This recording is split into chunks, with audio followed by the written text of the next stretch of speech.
Halo semuanya, perkenalkan nama saya Amgalih Wahyudi dengan NIM 86230230087.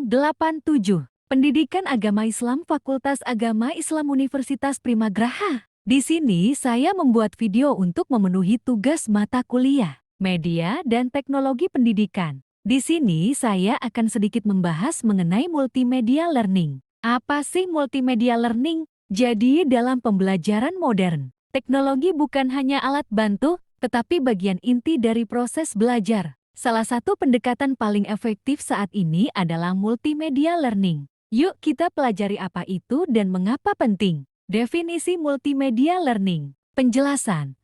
Multimedia learning adalah proses pembelajaran menggunakan lebih dari satu bentuk media untuk menyampaikan informasi, biasanya menggabungkan teks, gambar, audio, animasi, video. Tujuannya adalah mengaktifkan lebih banyak saluran kognitif, sehingga proses belajar lebih menyenangkan dan efektif. Teori dasar Cognitive Theory of Multimedia Learning, Richard E.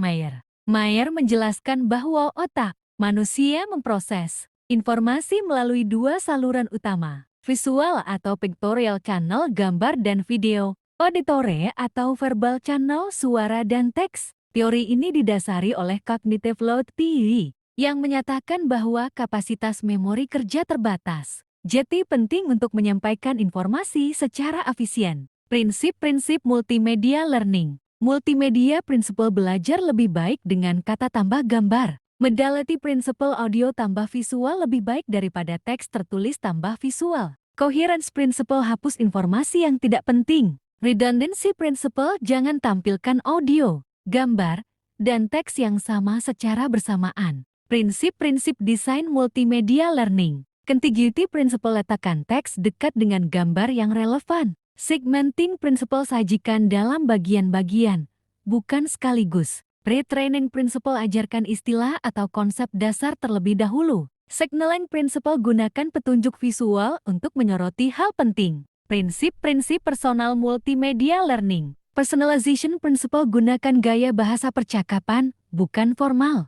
Voice principle gunakan suara manusia nyata, bukan suara robot. Image principle gambar wajah narator tidak selalu meningkatkan pembelajaran. Embodiment principle karakter virtual yang menunjuk atau berbicara dapat meningkatkan keterlibatan. Jenis-jenis media. Media yang digunakan. Teks-teks ringkas dan mudah dibaca. Audio suara penjelasan verbal yang membantu pemahaman. Visual gambar ilustrasi diagram, grafik, ilustrasi pendukung. Video kombinasi visual dan audio secara dinamis. Animasi atau simulasi menjelaskan proses yang kompleks secara interaktif. Interaktif game, kuis meningkatkan keterlibatan dan retensi informasi. Kelebihan multimedia learning, mempermudah pemahaman konsep abstrak, meningkatkan motivasi dan minat belajar, mengakomodasi berbagai gaya belajar, meningkatkan daya ingat jangka panjang, mendorong pembelajaran mandiri dan kolaboratif.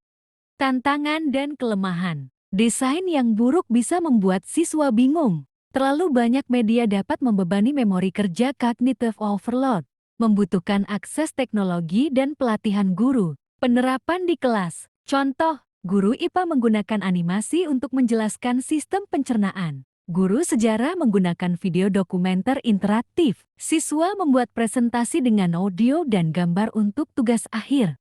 Tips desain efektif. Pastikan desain visual bersih dan fokus. Gunakan suara atau narasi manusia, hindari teks terlalu banyak. Gunakan warna untuk menekankan poin penting. Gunakan transisi halus antara bagian. Uji coba pada siswa sebelum digunakan secara penuh. Kesimpulan, multimedia learning adalah pendekatan pembelajaran masa kini yang interaktif, menyenangkan, dan efektif.